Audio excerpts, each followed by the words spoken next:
Howdy, partner! Today we have new runner event to stick into, and we also currently do have the Kung Flow Karma Dragon Holo. Don't mind his name. But, you know, we've got new events ongoing, and with the Wizard's Holo as well. I know that a lot of us are probably going to be potentially going for this dragon or seeing how lucky we can get with the Holo as well. You know, he's just a regular Karma, so the same Karma's Revenge as always, but you could get the dragon, you could get another Karma out of the 10th birthday chest as well, but chances are you are probably not going to get anything that is especially useful. You're probably going to get food. But the chance is there for you to get 2 Karmas at once in this holo, so we'll do that in a moment. But we do have the new runner event with a lovely, lovely bird in it, Daffodrill.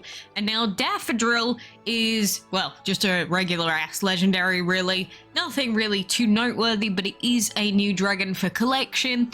And with these runner events are very easy to get this main reward dragon as long as you log in and do all of your reset quests. You'll see that currently the only one that I haven't done from this reset is hatching eggs. I've done tons of runner event guides before, but we are looking to get to 4,500 points, which, you know, if we've got a couple of hundred runner event flight stamps, we can make it. We'd also want to get the gems. Outside of that, maybe we'll make it to the XL food box, but as long as we get up to the gems, I'll be more than happy with this race. But then, of course, we've also got maze currency available, other dragons, so there's tons that you can get out of these runner events. But, you know, we do also have the quest as well, so make sure you are definitely doing those. But I am just going to hatch our eggs here, including 2 lovely, lovely dragons. We have the lovely heroic Nebula, which I bred by accident the other day, which is nice. Who doesn't love free heroics? Do I have somewhere to put him? I can put him over here. I mean, Nebula baby is quite cute, and then he turns into basically Cthulhu in the adult version of himself, which is fine. Definitely giving me tentacle vibes, however, but it is a nice looking heroic overall. Will I ever use him for anything? No, probably not. He will just sit in the collection and look nice, and that will be about it. But free heroic there, I will take it. That is one less that we have to summon. The other dragon that we have today is a very, very important dragon. Of course, it's CHARGECHICK, and CHARGECHICK is wonderful. CHARGECHICK is supreme. All I'm going to say is Puffin Supremacy and CHARGECHICK Supremacy. That is all that I care about. Now, I've had some people asking whether I'm actually going to, like, E5 this dragon. And you might be like, why would you E5 CHARGECHICK? And the answer is I may actually E5 this dragon. And what I mean by I may actually E5 this dragon is, I mean, I've already E5'd 3 of them, of course. I mean, 2 of them, as you can see from this wonderful screenshot. This is very legit and very real. These are my wonderful CHARGECHICKs, and anyone that says that this isn't real is just a hater. But I would love to take more of them to E5, level 69 rather than 70, because yeah, level 70 is cool, but who doesn't want a level 69 CHARGECHICK? So yeah, maybe I will. Question is, would I really invest that many mythical orbs this soon, or do I go for Deadlock first? I'll probably go for Deadlock or a Karma first, but CHARGECHICK is definitely in that line of sight. So I'm going to take them straight to level 40 here, just to prepare ourselves for the inevitable empowerment of this wonderful, wonderful dragon. I love it. And now I have actually done the same with Duo Destruct before, so don't say that it's impossible. It will happen, just eventually. It's like I still need to take Dragon to E5 as well, because that was me after the event of last year, so there's that as well. But hatching all of these wonderful dragons also means that we got all of our quests done from this runner event, and we don't have to worry about not spending our flight stamps. We can spend them straight away, get to whatever rewards we can. And as usual with these runner events, I highly recommend spending your flight stamps as you get them, because it is awful using all of them on the last day. It will take you like a couple of hours. It will be a painful experience, and I don't recommend it. So there is that. The other thing that we do have that you don't want to forget is that we do currently have the QB path, and the QB path in the maze does indeed have flight stamps. So if you want to get as many bonus flight stamps as possible to get as many rewards as you can, or maybe you don't get a very good score in your runner events in general, definitely try and pick up these extra flight stamps, because even a ×5 for one extra run, well, that's an entire extra run just from one tile. So personally, I think it can be quite worth it. And if you are going to miss a couple of the major tasks, so the +7 tasks, maybe like you need to hatch eggs but you don't have a free hatchery during that particular reset, then having the bonus flight stamps, it just gives you some extra leeway. So I think they're worth picking up. You don't have to, you can just save your currency and go down a different path if you want to, but I typically do spend mine on the flight stamps in these long maze events. So that's probably what I'm going to do with the rest of this that I pick up. And this path does only last for 2 days, so we're only going to get 2 resets worth of currency, but I'll pick up as many flight stamps as we can with the currency that we do get, because I did spend the rest of mine on food. But anyway, there is that. So we've got that. Aside from that, we just have arena grinding really to do, because there's no other quests that we're really involved with. You know, we had tons of quests that were going on recently. I'm not really bothered with any of the current ones too much, but you know, we've got to do our arena grinding for our alliance chest to make sure we definitely reach 6. But I guess we should do our holo run very quickly. Now, if you are going for this Karma Dragon, how many gems is it worth spending? It's up to you. It genuinely is up to you. Karma Dragons can be difficult to get, so if you are going to try and go for a Karma, a couple of hundred, maybe 300, maybe even 400 is kind of a reasonable amount. 400's on the more expensive side.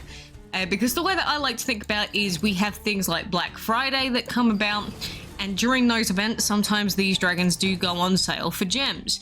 And so rather than you risking all of your gems in holo, you could just save up and spend them when the special event is on. So that's why I don't really like to go over about 400-ish, because we do get a lot of, you know, 400/399 gem deals that come up during the special events. But if you just want like come flow straight away right now, you know, you can try your luck with the Wizard's Holo, but I wouldn't suggest spending too much. Like 800 gems is not reasonable for just a random Karma, in my opinion. Maybe you disagree, but I don't think this dragon would be worth that much personally. And now this run is kind of a bad one. We've only got 2 of the golden runes. We've got 5 out of 14 on the perk chest. And I've already got the dragon, so rather than me spending an extra 10, I'm genuinely going to leave out of this one. But, you know, if we do manage to pick up a dupe, I wouldn't mind spending about 80 gems, maybe 100-ish gems, like maybe 120 max, but I wouldn't really spend more than that on a duplicate Karma. The reason why you might want to pick up a dupe is for either empowerment, or the other reason, which is probably the major one, is going to be trading reasons. Because you can just use the orbs that you get from a duplicate Kung Flow to try and summon a different Karma, or just to trade with a different person for a different Karma entirely. So that is what I would do, but when we run into a wizard or 2 wizards that early on, it's not really my thing to spend any more gems. You know, I've already got the dragon. The birthday chests aren't guaranteed to drop anything good. If they were guaranteed, like a guaranteed good drop out of those chests, yeah, I would be willing to spend a lot more gems, but I just know that I'd probably end up spending gems, a lot of gems, not getting the dragon from the 50th room anyway, because it's very unlikely. And then at the same time, I would just end up with food. So do I want like 600,000 extra food in exchange for like what? 100 gems? Not really. I will take it for 1 gem mayhaps, but not many hundreds. But anyway, like I said, I do recommend that you go through your runner event and grind out your flight stamps as you get them, rather than just using them all at once. And I have made tons of guides on how to do well in the runner event, no matter what platform you play on. So whether that's like tablet, mobile, PC. I have gone through the strategies mainly for mobile and PC, but it's going to be the same on tablet as it is on mobile.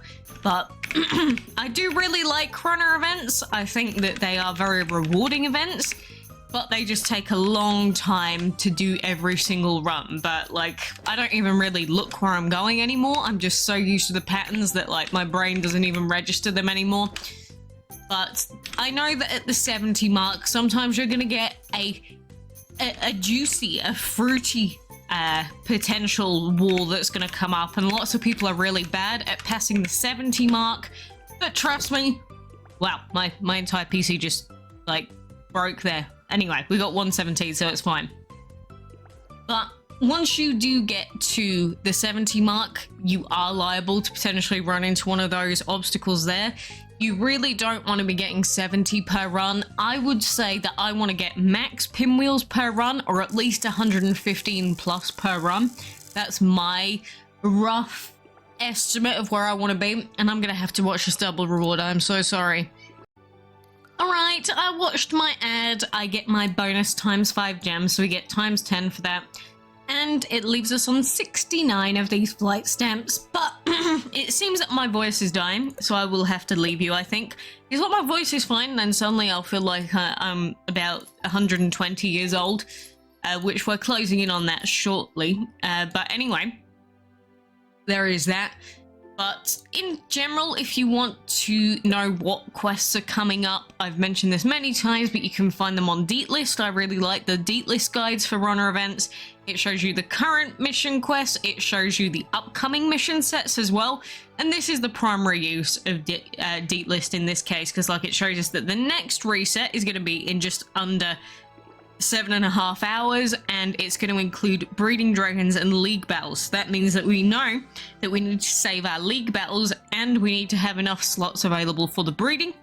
Then after that, we're going to have hatching. After that, we're going to have a nice and easy league battles, and we don't need to do any hatching or breeding. So you can pre-plan by using this information. And if you want to know how many pinwheels you're gonna get, you can actually slap this into this little calculator here, and it will show you how many pinwheels you'll get from how many flight stamps you've got. So if it was this, it would be 110 per run. Like, that's if you only get 110 pinwheels for every run on average. If there's 165 remaining flight stamps from the event and you've currently got 25, you'd get 4,180 pinwheels. That's not going to be enough for the main event dragon because it's 4,500. So say if you added an extra 25 on top, there you go. That would be 4,730, and that would be enough to get you the main reward dragon, the lovely, lovely drilly bird. So use all of those resources if you want to, but it's a regular old runner event. For now, I'm going to chill and grind out these quests over time. And, you know, my gem count's looking quite healthy at the moment, but that can very, very quickly change, especially if we've got, like, particular hollows coming up, or if we've got certain quests coming up, special events. So, yeah, I'm scared, because I know that seeing my gems at 1,000, I should relish this moment, because chances are it will not last for very much longer. But anyway, for now, I do wish you the very best of luck. I hope that you can get everything that you want out of these events, and your insignia chests and everything else. But for now, goodbye from me and the Drilly Borb.